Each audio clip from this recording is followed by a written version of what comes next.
iyamara igisuzuguriro yemera no guheranwa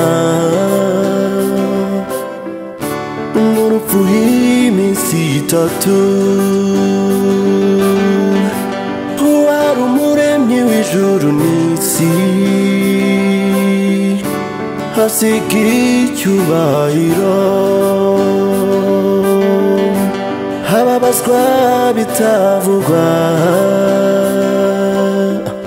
yabikoze kubw'urukundo ni Alpha na Omega itangiriro n'iherezo ni Alpha na Omega itangiriro n'iherezo uwo ni we njye niringira kuko niwe uzi uko nzabaho ni Alpha na Omega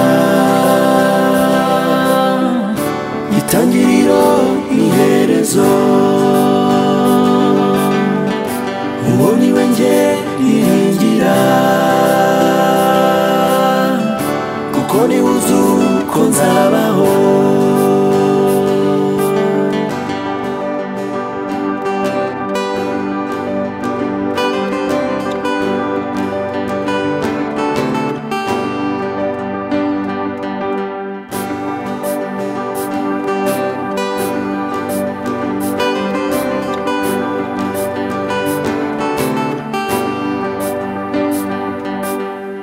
imbaraga mfite nazo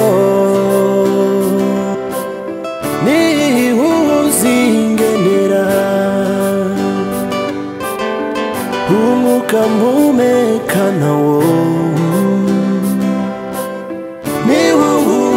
ungenera nta kiguzi njye nabona nakwitura uwo mwana